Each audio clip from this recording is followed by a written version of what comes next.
Oke guys, sekarang kita lagi membahas tentang corona lagi, COVID-19. Ini menurut pendapat saya tentang perlu atau tidaknya lockdown atau lockdown kunci suatu daerah atau isolasi, ya, berdiam diri, keluar masuk tertutup, ya, close open, ya. Jadi semuanya penyebaran virus itu bisa terkendali. Perlu kita berpikir apakah perlu atau tidak, keuntungan dan kerugiannya. Sekarang kita bicara perlu atau tidaknya dulu lockdown itu. Sebenarnya kemarin tadi malam saya lihat ada salah satu tokoh dokter juga, dokter Topi bilang lakukan lockdown, jangan ngeyel. Nah, itu pendapat beliau. Kalau kita lihat kasus-kasus di negara luar, karena negara luar lebih maju dari kita, ya tentu saja kita harus mengikuti mereka kan gitu. Seperti yang dilakukan di Cina. Jadi kota Wuhan itu seperti kota zombie kita bilang kan. Semua tidak ada aktivitas apapun di sana. Yang kedua di Korea, baru yang terbaru yang lebih hebat tuh Italia. Bahkan semuanya video-video menceritakan bagaimana seremnya atau bagaimana sunyinya Italia itu. Seperti medan perang laga, semua orang berada di dalam rumahnya.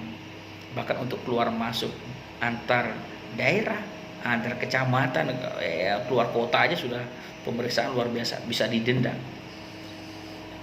Itu sebuah negara yang hebat, sebuah negara yang modern, di mana semua liga-liga, liga bola Italia dan destinasi wisatanya luar biasa. Semua membuat satu sistem lockdown itu dengan banyak pertimbangan kan gitu. Nah, kita harus belajar kenapa mereka melakukan itu, untuk mencegah penyebar luasan. Karena kita tahu bahwa di kasus negara mereka luar biasa tingkat kematiannya. Bisa dilihat di sana hampir 368 orang per hari. Kasus terluar biasa itu mati karena corona ini. Jadi setiap orang tuh ratusan mati. Sebenarnya kenapa corona itu bisa menimbulkan kematian? Ya salah satunya adalah kurangnya pelayanan kesehatan. Karena overload, ya kan? Karena sehingga pelayanan tidak maksimal. Bayangkan kita melihat resiko, kita tahu dulu corona itu penyakit yang bisa menimbulkan batuk, radang, sakit menelan. Ya ujung-ujungnya batuk itu apa komplikasinya? Pneumonia. Pneumonia itu apa? Sesak nafas. Nah, itu yang ditakutkan, sesak nafas. Bayangkan, apakah Anda pernah mengalami sesak nafas itu bagaimana rasanya? Bahaya betul kan? Dia perlu kondisi emergensi, perlu penanganan segera. Satu, dia perlu ventilator kalau memang perlu kondisi darurat ya. Perlu alat bantu nafas, perlu oksigen, perlu penanganan segera. Coba bayangkan kalau seandainya satu orang kemudian menulari 10 orang mengenai 100 menjadi 1000 segala macam. Ribuan orang harus perlu perawatan di rumah sakit itu yang perlu kondisi emergensi itu. Coba dilihat kondisi emergensi itu berapa aja di kamar IGD yang dilihat. Sehingga yang terjadi itu luar biasa, panik kan. Sehingga seperti di Wuhan kita lihat dokter perawatnya teriak-teriak, nangis dia. Itu yang ditakutkan.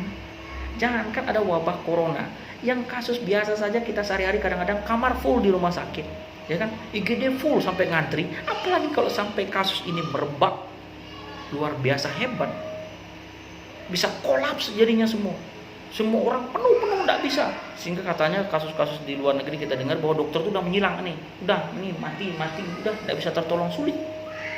Akhirnya dipilah seperti film perang dunia yang dulu Pearl Harbor kita lihat, tim medis sudah kepanikan. Itu yang dikhawatirkan. Bahkan kita tahu negara Arab Saudi pun melakukan itu. Sampai tadi malam pasien itu cerita, selama 56 tahun saya sudah naik haji, umroh berkali-kali, cerita baru kali ini dalam sejarah hidup saya itu Arab Saudi mau melakukan tindakan yang menurut kita luar biasa, menyetop semuanya. Bayangkan umroh di stop, dan kita lihat tayangan-tayangan itu bukan hoax, mereka sepi di sana, hotel-hotelnya kosong. Tentu saja Arab Saudi itu sudah berpikir bagaimana kebaikan mudarat, positif dan negatifnya, sudah berpikir betul-betul bagaimana mencegah supaya penyakit ini tidak menyebar luas ke negaranya. Karena resiko kemanusiaannya tinggi. Padahal kalau kita lihat, kalau seandainya dibuka banyak orang ke sana, pasti banyak. Bahkan kasarannya orang mati pun berani di tanah suci. Bayangkan itu. Tapi Arab Saudi melakukan itu. Dan sekarang kita jangan open-open, tidak boleh. Kenapa lockdown? Kita harus kunci supaya penyebarannya tidak terjadi. Dan kita apresiasi sekarang bahwa langkah-langkah pemerintah, paling nggak pemerintah daerah untuk meliburkan dulu. Yang paling rentan kan sekolah. Oke, anak sekolah diliburkan sehingga mereka bisa istirahat di rumah, bisa diawasi makanannya, ya, aktivitasnya, istirahatnya, otomatis penyebaran virus tidak akan terjadi. Harapan kita itu adalah sekarang musim virus itu menyebar luas. Harapan kita orang yang sakit itu tidak terlalu banyak, sehingga yang bisa nanti tertolong di rumah sakit itu akan lebih maksimal. Coba lihat sekarang ada konferensi pers, kasus 1, 2, 3 sembuh, mereka konferensi. Iyalah, cuma mereka aja ditolong secara maksimal. Coba kalau banyak semuanya kayak virus, kan sama di virus batuk pilek itu menyebar luas, semuanya kena. Bayangkan berapa paniknya rumah sakit, pasti tidak akan tertolong. Bahkan Italia sekarang sudah membuka siapa yang mau jadi tenaga medis di sana, siapa mau jadi dokter perawat, yang mereka butuh. Sampai Cina pun menawarkan bantuan ke sana. Itu kenapa perlunya lockdown itu.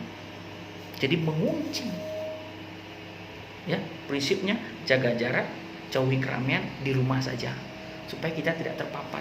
Kalaupun sudah terpapar ya diobatin, karena dia sistem virus tadi self limiting disease, bisa sembuh asal daya tahan tubuhnya bagus. Maka itu yang disuruhnya adalah peningkatan imunitas dengan cara apa? Istirahat, banyak makan minum, konsumsi vitamin, ya itu yang paling penting. Kalau bicara yang kedua, positif negatifnya kalau lockdown bagaimana? Nah, memang kita lihat banyak sekali di media sosial itu pendapat-pendapat masyarakat yang sangat tidak setuju. Kalau menurut saya pemerintah mah gampang aja lockdown. Pemerintah rata-rata misalnya pejabat-pejabat orang kaya kok, ya kan? Tapi yang jadi masalah mereka mempertimbangkan kondisi masyarakat awam ini, masyarakat yang tanda kutip ini, yang tanda kutip ya menengah ke bawah, rata-rata orang Indonesia. Betul juga sih, itu fakta. Kehidupan ekonomi bangsa kita ini masuk bangsa yang tanda kutip ya banyak angka kemiskinannya, sehingga mereka harus bekerja di luar. Bahkan ada grup-grup WhatsApp bilang, gimana bos komandan menghindari virus corona ini, apakah besok kita kerja? Oke, yang masih hidup silakan kerja, yang meninggal silakan dikubur. Bayangkan sampai begitu. Jadi kita tuh sangat memerlukan. Nah, pemerintah tentu harus mempersiapkan kebijakan ekonomi untuk mengantisipasi ini. Memang saya lihat itu menjadi masalah problem serius jadinya. Semua bisnis pariwisata sudah banyak bangkrut, hotel-hotel juga, aduh serem juga kita lihat sekarang. Nah, sekarang pemerintah menyikapi ini tuh. Yang paling ditakutkan apa sebenarnya? Utang. Orang takut kalau dia tidak kerja dia tidak bisa bayar utang. Nah, sekarang pemerintah harus buat sebuah kebijakan ini. Gimana caranya? Perbankan atur, kan mereka punya sistem. Oke, dalam 1 tahun ini karena divorce, karena ibaratnya kejadian luar biasa, bulan ini semua auto debit di bank ditiadakan, kan bisa dibuat sistem. Oke, sampai kasus ini meredah. Kalau bulan ini tidak, 2 bulan lagi. Jadi diberi kelonggaran sistem ekonomi itu supaya orang tidak stres. Karena orang kalau cuma hanya kebutuhan makan mungkin bisa, tapi kalau utangnya banyak dia stres, dia harus bekerja, itu kan. Pemerintah buat aja, buat sistem perbankan. Oke, perbankan memberi kelonggaran karena itu, kan begitu. Itu yang paling gampang. Yang kedua tentang masalah lockdown. Lockdown itu kan perlu makanan masyarakat. Ya dipersiapkan semua. Pemerintah mensuplai harga pasar. Semua kebutuhan ekonomi disiapkan. Bukan malah tambah melonjak. Bahaya ini. Orang nggak tambah kerja lagi, nggak dapat duit lagi. Harganya mahal lagi, dari mana? Harusnya masyarakat disiapkan. Semua kebutuhan pokok disiapkan. Sari, mie, beras, apa kita subsidi, oke semuanya. Tinggal di rumah dulu, istirahat sampai kondisi betul-betul virus itu stabil. Ya namanya virus kan ada kayak zaman, ada musimnya. Ya, musim panas, musim dingin, ini musim virus ini berbahaya dan dunia sudah sangat khawatir. Ya kita harus punya proteksi begitu. Tapi kita paham dong positif dan negatifnya, kita harus mempersiapkan. Berarti kayak ibaratnya karena sekarang lagi musim perang kita melawan virus yang tidak terlihat, ya kita sembunyi di rumah, menyembunyi untuk menghindari risiko penyebaran kita terinfeksi virus. Karena virus ini kecepatannya luar biasa. Kayak ibaratnya komputer tuh mungkin Pentium berapa? Pentium 45, cepat sekali menular. Itu. Jadi masyarakat harus selalu diberikan pengertian dulu supaya dia tidak kaget kok lockdown terus dapat dari mana pemerintah, harus diberikan solusi seperti itu, diberikan penerangan. Yang kedua, ya masalah kebersihan jelas ya. Tapi kalau sekarang saya dicari, bagaimana kalau seandainya kita mencari atau kita kejar, sudah terlambat. Karena tadi kemarin ahli virologi sudah bilang, untuk membuktikan itu virus harus diswab, diambil di tenggorokan, baru diperiksa. Oh ternyata positif loh. Berapa banyak orang yang sudah terinfeksi kalau begitu? Terlambat itu. Seharusnya langsung isolasi. Semuanya diisolasi, bukan cuma orang yang sakit. Karena masalahnya lambat untuk mendeteksi orang yang sakit itu. Butuh swab lagi, cek lagi, udah berapa hari lambat, berapa minggu waktunya. Dia sudah banyak kontaknya. Loskan. Jangan terlambat seperti Italia, dan Italia sudah mengajarkan kepada kita.